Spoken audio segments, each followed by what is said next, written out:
Welcome back to another episode of TAAP, the American Armory Podcast. I'm Chad, I'm Michael. and you've worn that shirt before for our. I like this shirt. I like that one too. This is actually one of my favorite. I didn't know if I was going to like the sand. The sand looks really Me either. good. I like the sand.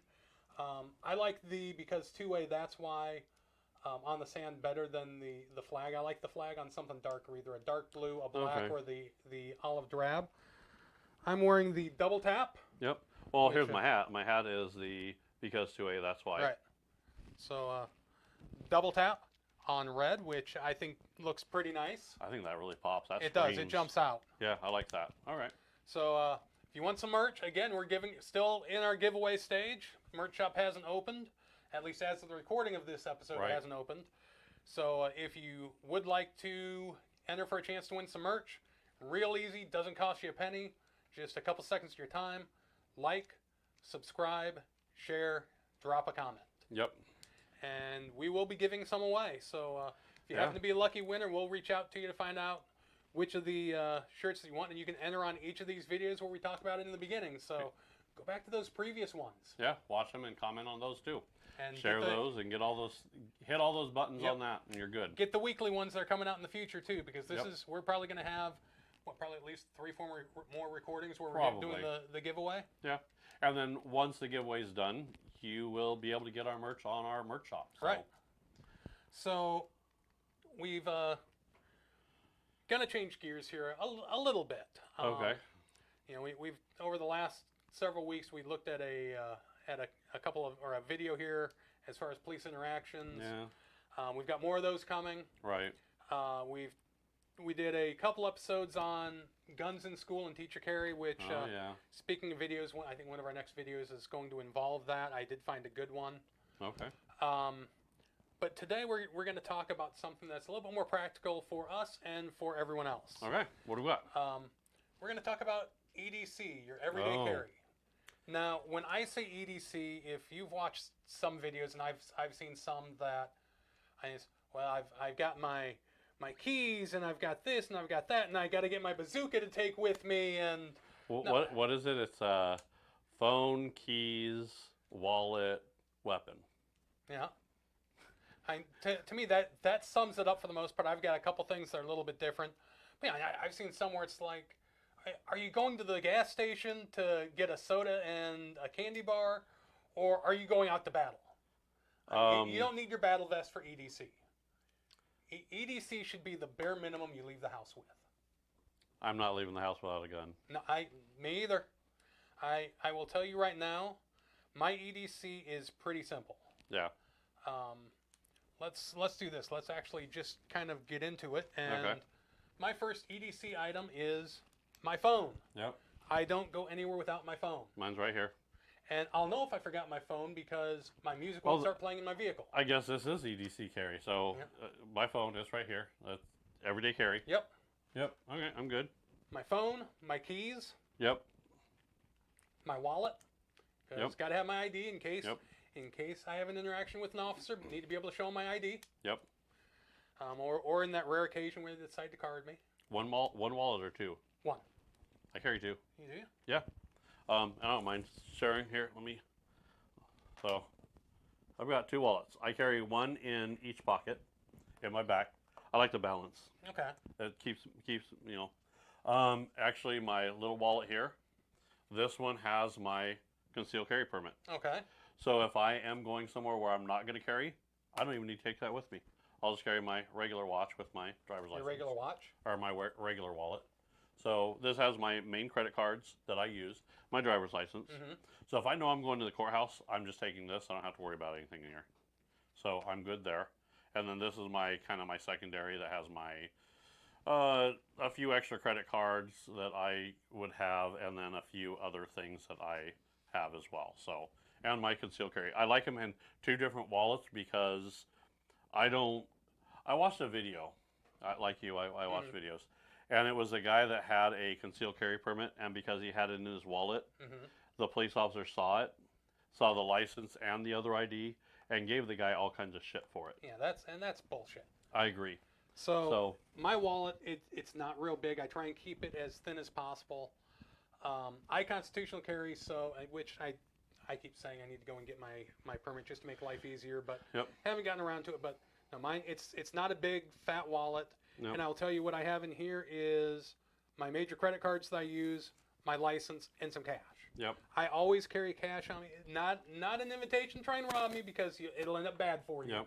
But I always carry cash on me just because even though this society is mainly cashless, Yep. there's always going to be a time where you may need cash, and who knows, we may go to the strip club. Yep. That's true. So, Another thing that people don't really realize too is businessmen, people carry business cards with them. Mhm. So sometimes you'll have it maybe instead of that wallet or I mean I have one on me. I think I do have one on me. Yeah. you've got your little briefcase business My little card briefcase holder. business card holder. I carry it on me. I don't know if that would be considered everyday carry, but it's Is it something that you don't leave the house without ever? yeah, and it's metal. Mhm. And if I had to hit somebody with this, I could do some damage with that. It'd leave a mark. It's got some sharp edges on Yeah. it. I've got something else I'll bring out later for if it's my my kind of fallback for a self-defense situation. Okay. Another thing I never leave the house without is my watch. I've always Oh. got a watch on. I've got a very good sense of time, and normally I know roughly what time it is. Right. But I always like to have a watch. Like Yeah. to know what time it is, especially if I've got somewhere to go. Right. If I have to be somewhere at a specific time, nice to have a watch. Got a clock here, but I grew up wearing a watch, so I'm always, what time is it? Yeah. And I wear a watch too. The good news with me here is you don't see a watch on me. And when we're talking about everyday carry, it's when we leave the house. You've We're not home. left the house. I haven't left the house. But I still have a couple things that I come out here to the studio with. Mhm. So, And even at home, I wear a watch. I've worn a watch for so long that I feel odd if I don't have a watch on. So okay. when I put this on to charge, I feel odd for that hour it takes to fully charge. Right. Next, EDC. Okay. And this goes back to the days when I used to smoke, and I had to borrow this one from Rebecca because I apparently loaned mine out one night to someone and they never gave it back. Always have a lighter. Oh, yeah. I always carry a lighter with me. It's kind of pointless anymore because I don't smoke. More and more people don't smoke. Yeah. But it was always good to have, especially when you get smoke in bars. Yeah. You've got a female sitting next to you and they need a light. Well, here you go. Yep. Plus, I'm out in the middle of nowhere. I get stranded. I can start a fire 100% of the time, pretty much, as long as I can find something fairly dry. Yeah. So always got a lighter with me. So I guess that kind of changed a little bit because EDC, I have to ask then, is it what's on your person that you're carrying, or is it the stuff you keep in your car as everyday carry in your car? So I view that differently. I've got things that I keep in my truck for EDC. They're always in my truck. Okay. I've got things that I keep on my motorcycle for EDC. They're always in my motorcycle. And depending on where I'm going and what I'm doing, those may change. Okay. If I'm going on a long distance motorcycle ride, and when I say long distance, a 2, 3, 4+ day trip, Oh, okay. I may put some different things. I may put a better toolkit into my saddlebag. Yeah. But it's EDC to me isn't strictly this or this or this. It's my standard EDC is what I have on me. What's in my clothes, or what's on my body. Okay. And then I've got other things for my vehicles. Right. For depending on where I'm going, I may add or subtract to things. Okay. My Okay. next That makes sense. A lighter is so I would like to, and I've never smoked, so I don't have that. But matches or a lighter is always around. Lighter was a good way to meet people back when I smoked, and even when I quit smoking and other people smoked, it was still a good way to meet people. If she smokes, she pokes. That's how the saying goes. So next EDC piece, and this is something that we both have, a good knife. And this one is got a nice American flag on it. Don't know how well you can see that there. Oh yeah, you can see it. I don't have any markings on mine. I just have a little small one. Oh, Mine is a different flip. So, and then I have a little, so that's mine. So, and You could tell how used and beat up mine is. mine I need to sharpen. It's getting a little dull. I use this for everything. I get a box from Amazon, I need to open it, slice. That's what most of these marks are, is a tape that stuck to my blade. I need to clean it. Yeah, I use mine for everything. Knives are kind of an individual choice as far as what you like. Yeah. For EDC purposes, I like something folding that I can stick in my pocket. Yeah. This one has some decent weight. Well, you know this knife. Oh, yeah. I got a deal on these, so I had gotten one for you too. Yep. This one is spring assisted. I do like spring assisted. I have a couple that aren't, and those you need to give an extra little flick of the wrist. I do like the spring assisted. It just makes life a little bit easier in opening it, getting it open quicker if you ever do need it. Right. When it comes to lethality, that is fallback option number 2. Yeah. Fallback option number 3, and this is something, and men out there, I'm talking to you. This is something, and I don't think you do this. You need to start doing this. This is something that you always, always, always should have on you, in my mind. In fact, when Mikey proves that he's finally a man, I'll get him a couple of things I think he should EDC as a, hey, you became a man, Mikey gift. A good pen.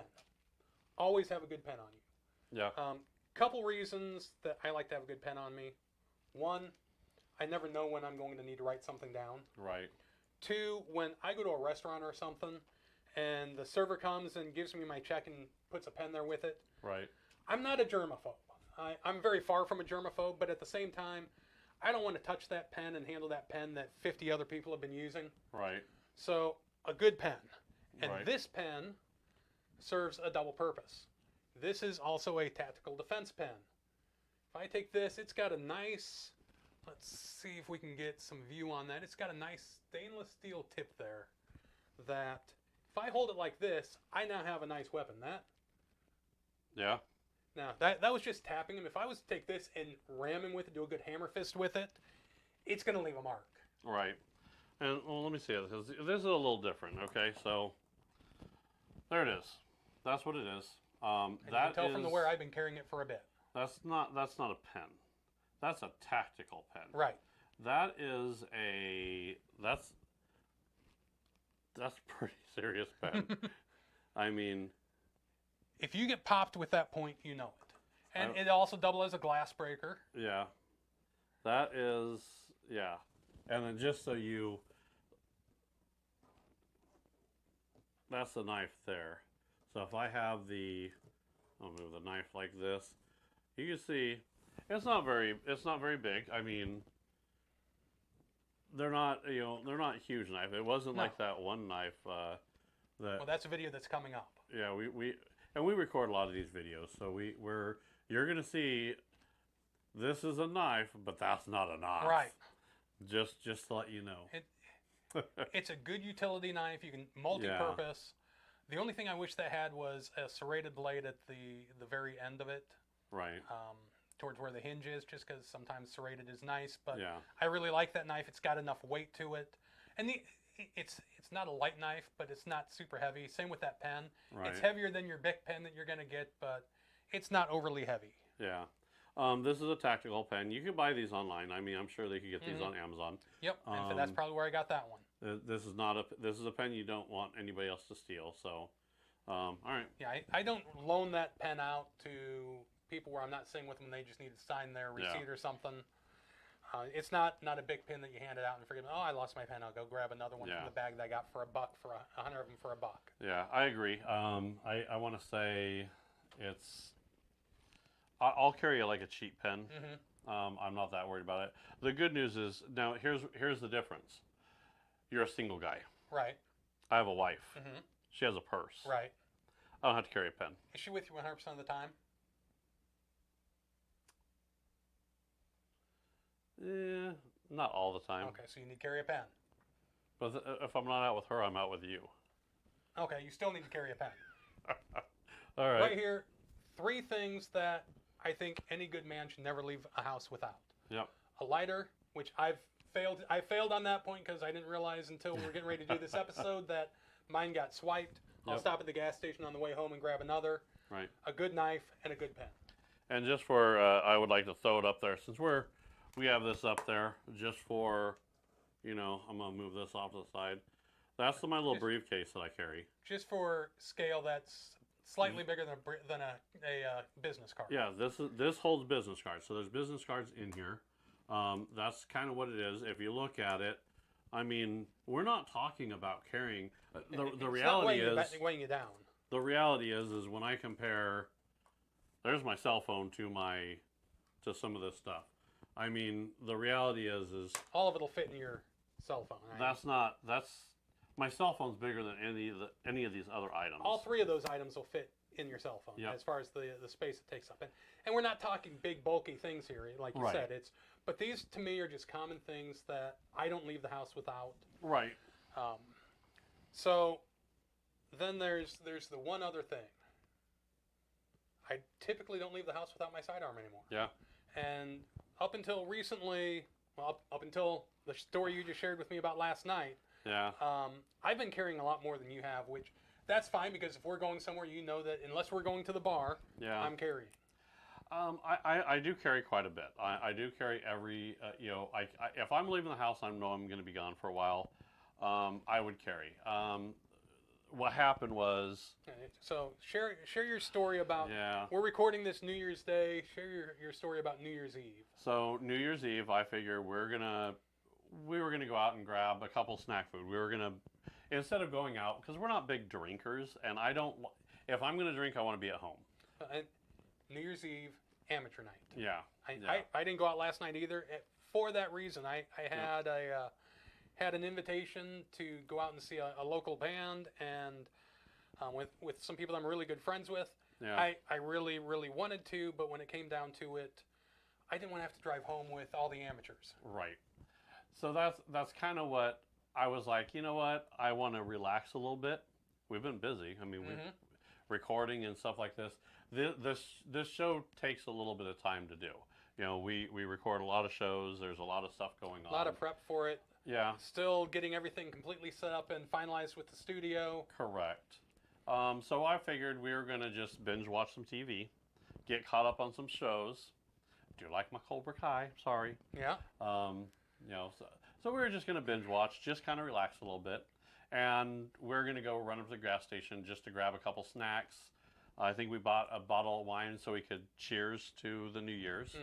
So we just wanted, well, like we didn't have enough bottles of wine in the house, but we just hang out, take it easy. Yeah, we decided to take it easy. So me and my wife ran up to a local gas station, and we're in there, and we're down one of the aisles, and all of a sudden, I just have you have to be aware of your situation. I'm very aware of what goes on around me. Can I just interrupt your story there real quick? Yeah. Situational awareness. Yeah. That is something that I preach to my girls all the time. Yeah. You can't too often, and this goes to any of you probably in your young 30s and younger. Yep. This is all you see is right here. Yep. That is, especially if you're female. Right. That is the worst thing you can do. Know what is going on around you. Yeah. Have an idea as to where the exits are, where the threats are. And this is, we go out a lot, and we'll have an episode on situational awareness at some point, I'm sure. But I am very particular about how I sit and where I sit when we go somewhere. And there's a reason for it. I am too. And we think a lot, I trump you because, well, I do. And because I really get antsy if I'm not in a particular spot as far as what I can see. And we'll be out and we'll be looking around saying, okay, if something happens, that's where it's going to start. Right. So get back to your story. Sorry to interrupt kind of what you. happened is I was looking at something, and of course I'm constantly scanning. It probably drives my wife crazy. Yeah.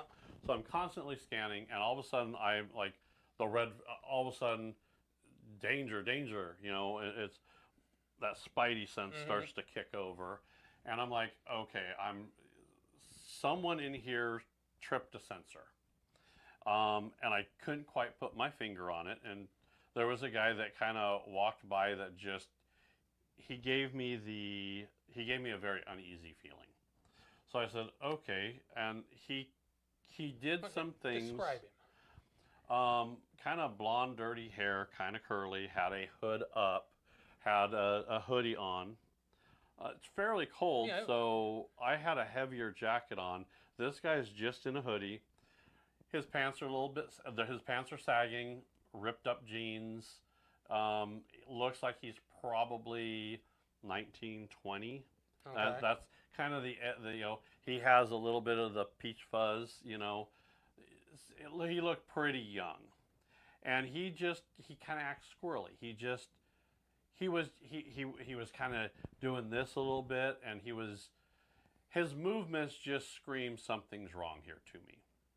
So as we're going through, I'm like, so hold on. So we got his attire now. Here's the difference. I don't get cold nearly as easily as you do. right, I typically wear just a zip-up hoodie most of the time until it gets real cold and windy in the winter here. right, Now, I don't ever put my hood up. I've got a problem, especially indoors, with someone that puts their hood up and tries to shield their face and cover it. kind of what I was thinking too. Jittery movements. Yep. That's a big red flag. Yep. When you're out, if you see someone that they're kind of jittery, kind of shaky, it's to me, first thought is they're tweaking, which is never a good sign. He didn't come off as tweaking to me. He came off as, he seemed like he was maybe a little bit nervous, a little antsy. The hood up, and his hood was unzipped down to here. Mm-hmm. And so, and again, you're in what's normally considered by most people a safe place to go on in and grab a couple of things. You're at a Right. gas station convenience store. right, Not something that I need to be nervous about being here unless something's wrong. right.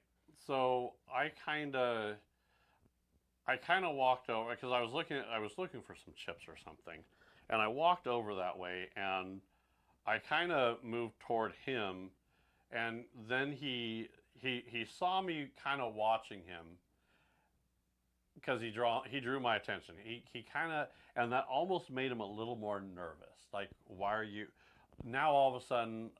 And I was getting a good description of him. I went over and I'm like, okay, I want a mental image of what this guy looks like. What is he wearing? What's this? What's that? What's that? And his hoodie was zipped almost all the way down, but it was just barely zipped on the bottom.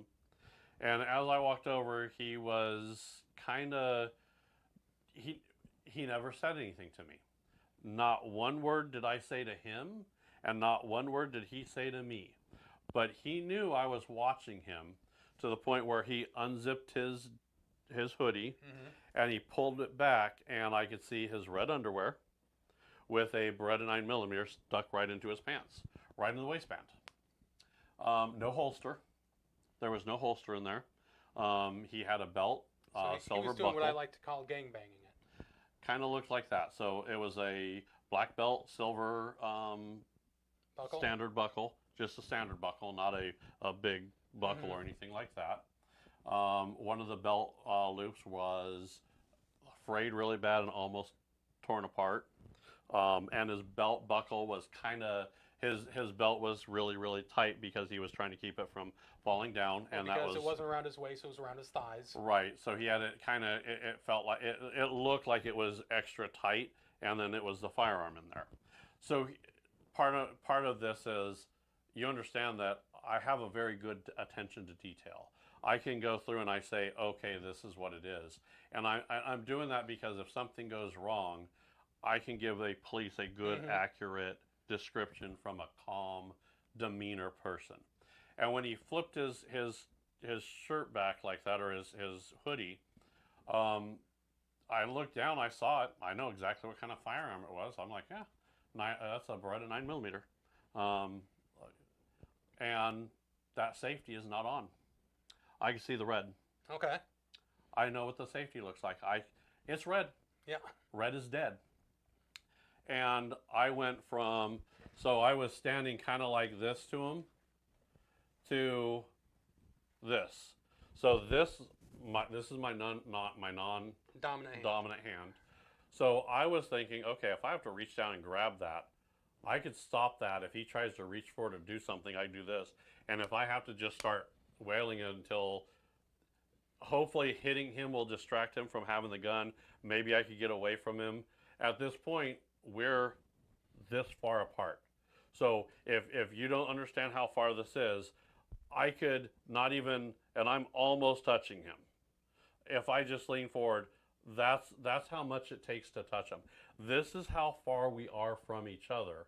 And this guy has a firearm on him, and he doesn't look, he's not acting like most people I deal with that carry a firearm. You carry a firearm, and what people don't understand is we run a gun channel, okay? We talk about these all the time. We go to events where people are carrying all the time. I'm not one of these guys that looks down and go, oh, I panic because this guy has a gun. I almost expect to not. Right. It's almost unusual for me not to see someone. I almost assume, especially since we've gone constitutional carry, I almost assume everyone has a gun. Yeah, and that's kind of what I was doing too. But this guy just did something weird. His laid up for that, and then when I stared him down. I couldn't. I wasn't going to back down.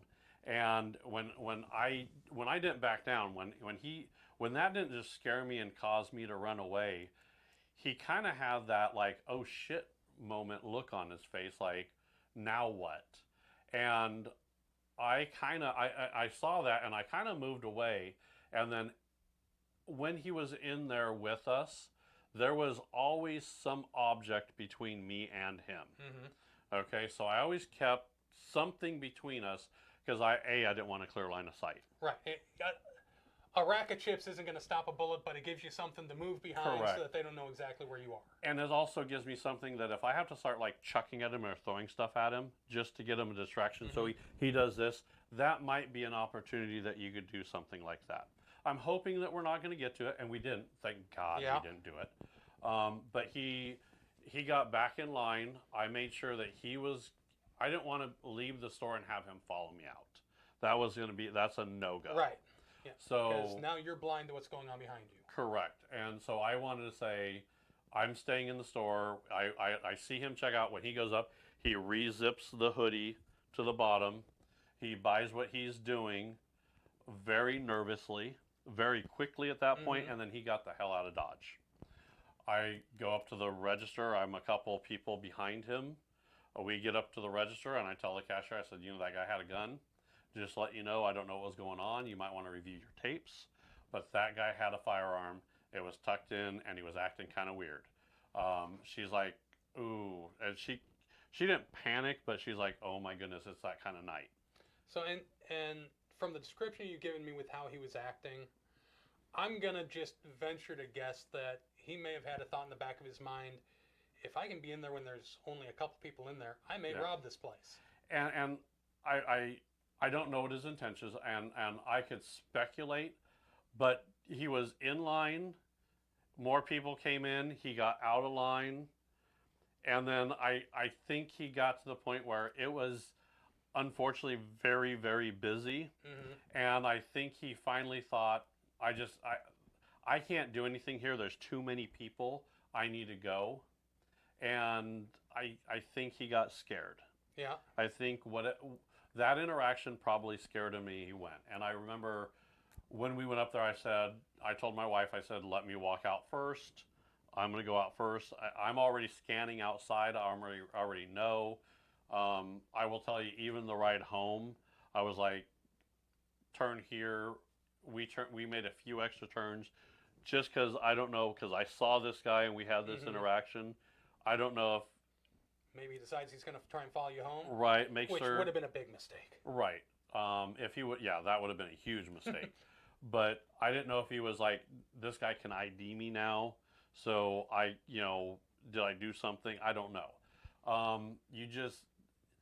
I think we should have a show on situational awareness. Mm-hmm. But I remember I left there, and I'm thinking, I don't have mine on me. I don't have.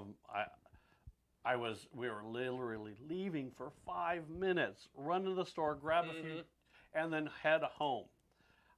I didn't want to run upstairs to, I had it up in my safe upstairs in my room. I'm like, we'll just run out and grab it real quick. Those days are over for me. Yeah. So, that's a scary situation. Yeah. I'm gonna, since we've been critiquing videos with police, I'm gonna critique yours a little bit. Okay. So, and I'm gonna go back to my self-defense and martial arts training that I've had. Okay.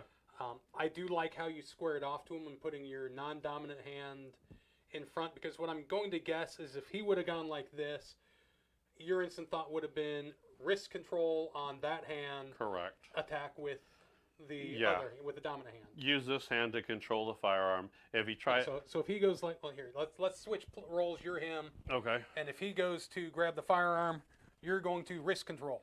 I don't think I was going to do that. Really? I think my thought process was, let's go ahead and stand up. I'll show you. So we're like this. Scoot back a little bit here. Let's move this chair. Sorry, we're going to have a little fun here.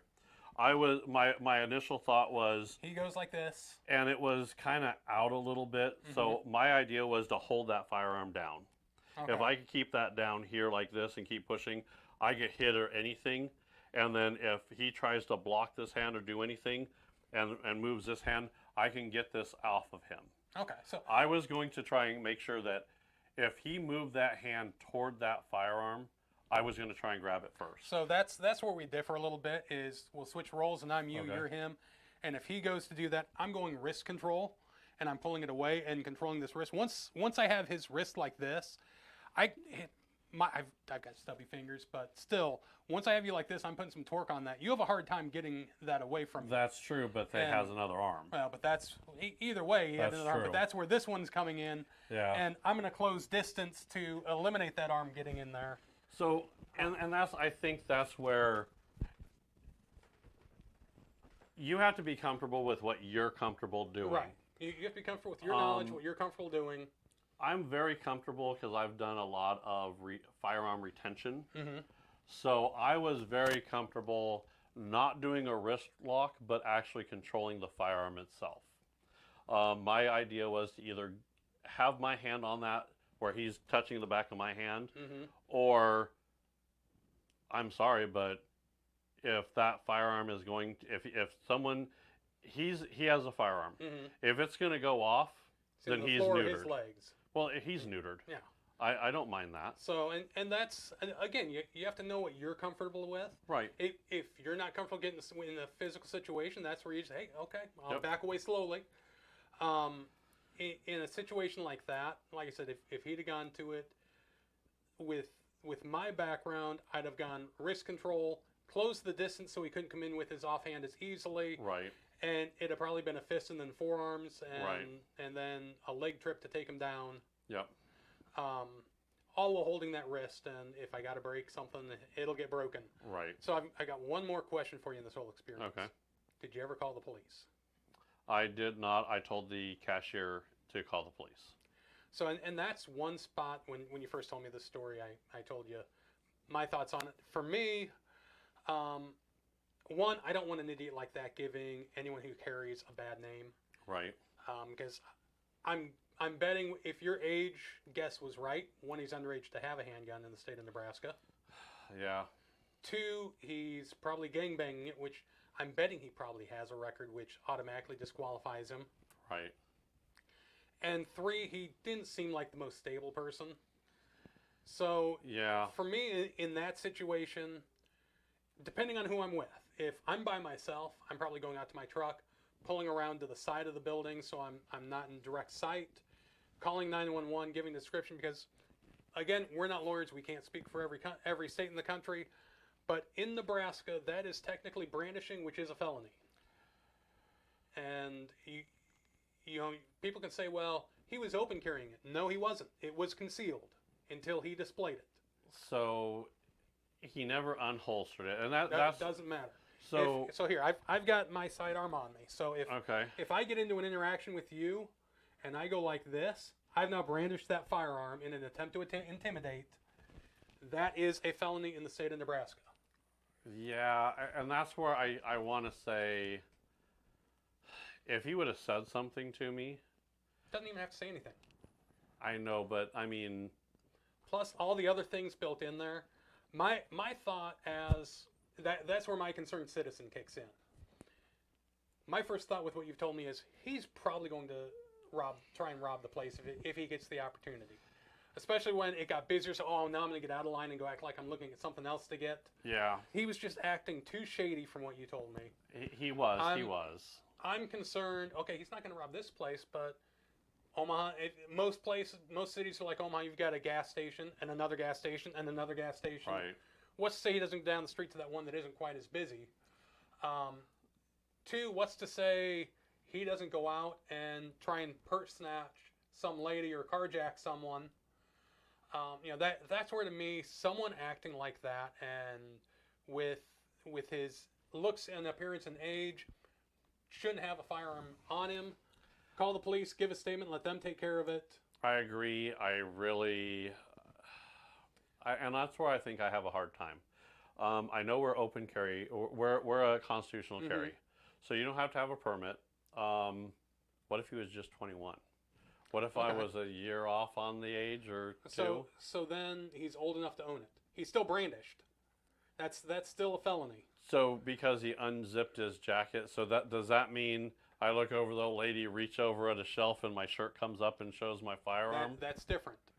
It was an intentional act. Because I've been at Walmart. Neither of us are tall. All right. Neither of us are anywhere close to 6 foot. Right. So when you go to Walmart and you gotta get something off that top shelf, yeah, you gotta reach for it. Yeah. I've been to Walmart and reached for it and known that my shirt rode up a little bit and something was poking out that wasn't supposed to. Yeah. That's not brandishing. That's not an intentional act to intimidate. Let's look up. I want to do this just because now it's got me thinking. I was so on the fence on whether anything really would stem from it. And then I also had to understand that I'm not a police officer. I'm also just a regular citizen, so I don't know if I want to.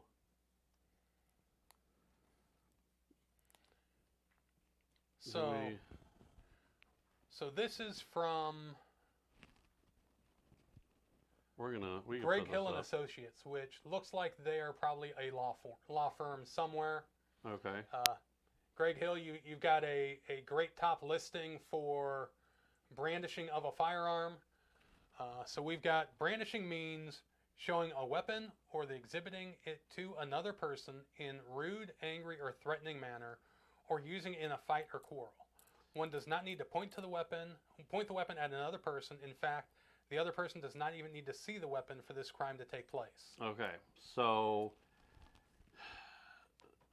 brandishing means showing a weapon or exhibiting it to another person in a rude, angry, or threatening manner.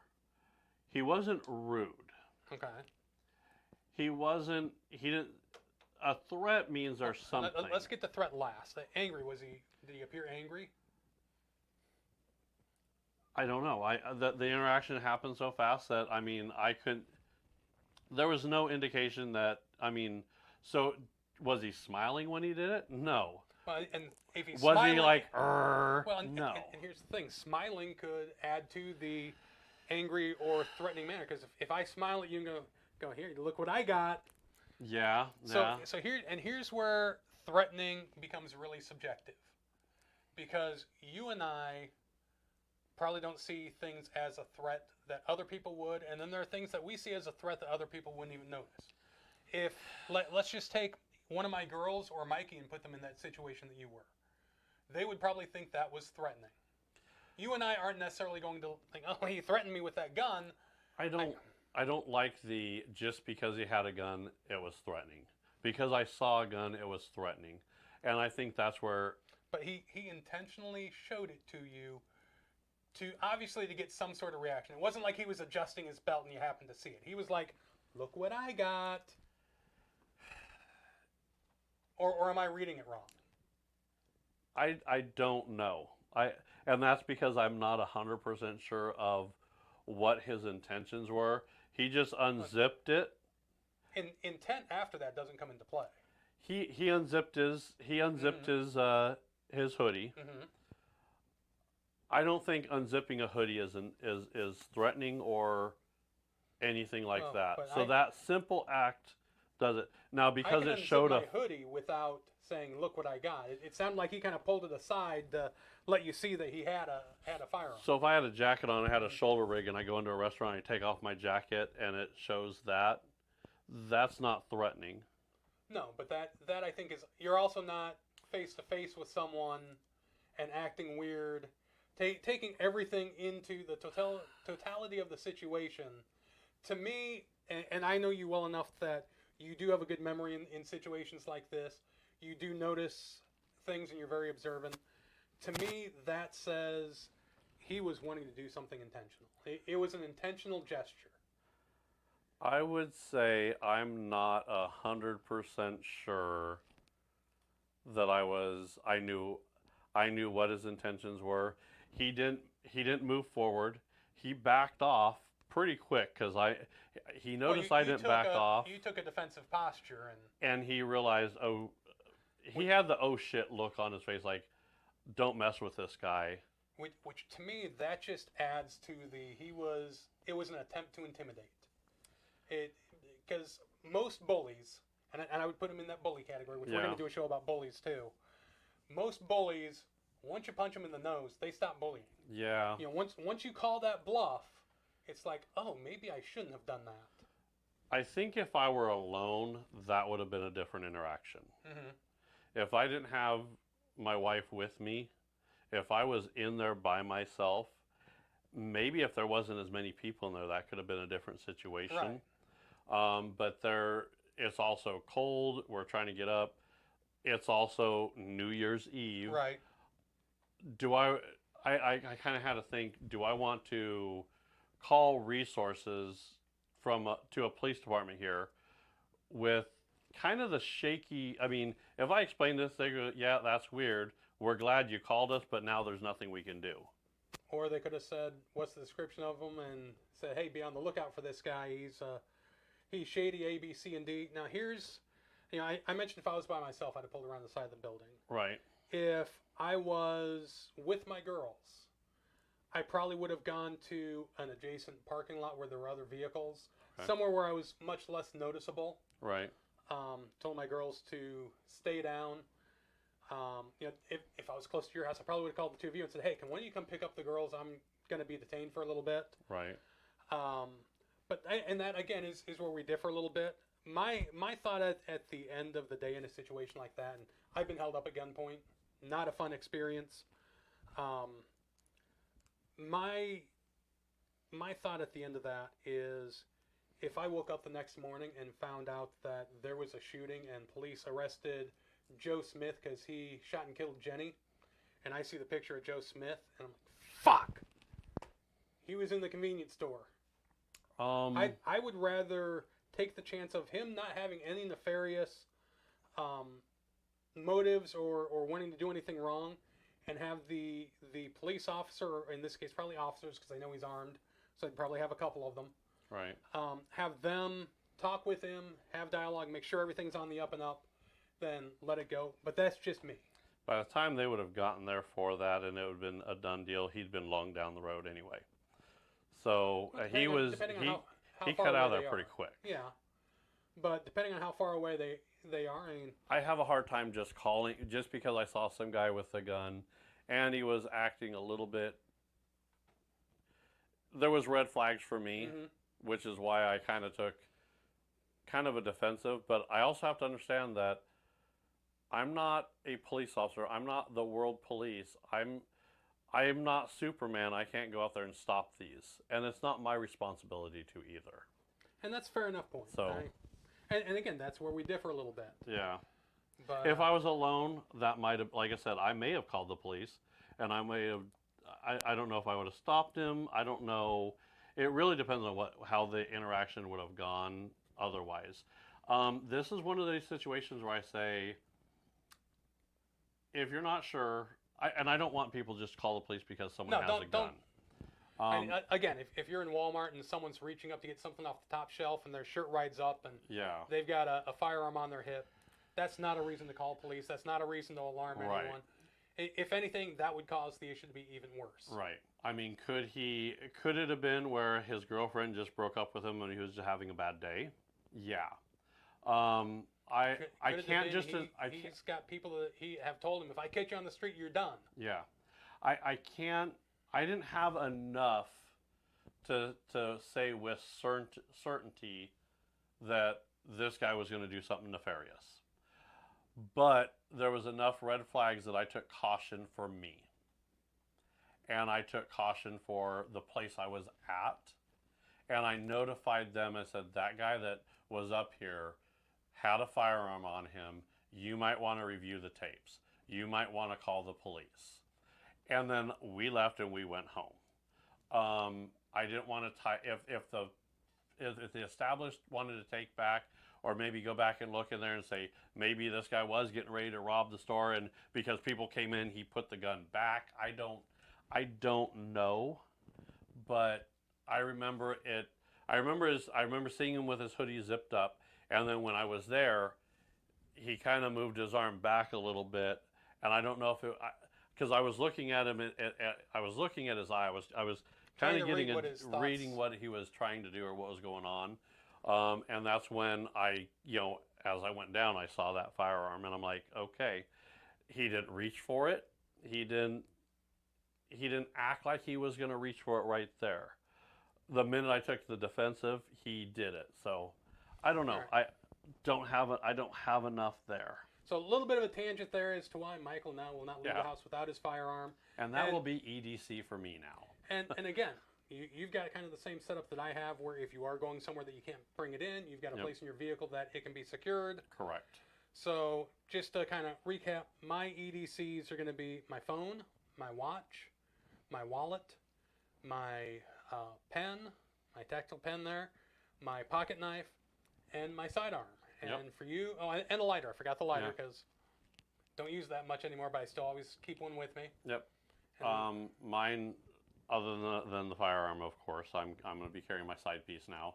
I like to have a lighter on me. I like to have some object, and right now it's on my business card holder. I like to have something kind of heavy, something a little bit more tangible, something that could be a distraction, something that almost kind of looks like a wallet, that if I gave it to them, if I was getting robbed, that I keep my wallet and give them business cards. You can toss in their direction and distract them. Right. A knife is definitely, I like to have and we're not talking about, I'm not Rambo out there carrying one of those knives. I like to have a little pocket knife. Tactical pen is going to be kind of, I'd like to have like a Kubotan or something like that on me as well. Like a key chain key ring, something like that. Girls, I know you guys love those too. Yep. Pepper spray is a good example. If you want to have something like that, that's a good EDC carry. Yes, it is. Anything that you could do that kind of protects yourself. So I think we're going to get more into that. I think we're going to get more into it, but I think this show is more kind of what we do and kind of what we do, what we like. I think and then also the reason now. Yeah. And I think we can do a show on, specifically geared towards females. Yeah. And some things that they may want to consider carrying with them in their purse or. Yeah. But we are, big surprise, we're long on time. No. Yeah, I know. It never happens. So let's get this one wrapped up. Any parting thoughts from you? Yeah. Merch. I like our merch. We're still in the shirt giveaway. So there's you like, subscribe, share, comment. You could put in for when we do a drawing, we do this. If you don't win, that's okay. You go to our shop on our merch page. Once the shop is up, we'll put a link in our description where you can get where we get our gear. Right. And, comment if you got a show idea that you'd like us to cover, put that in there. Tell us what your EDC is. Yeah. And why. Yeah. It doesn't even have to include a firearm. I mean, it could be something that you say, hey, I always carry this and this is why. And me and Chad might go, we didn't ever think about that. Right. That's a great idea. I'm going to start doing that. All right. Well, I think our word of advice for today is situational awareness. Beware of your surroundings. Yep. Keep your eyes on rotation. Keep it on the swivel. All right. Everyone, thank you for watching. That's going to wrap it up for us, and we hope you have a great one. Have a good day.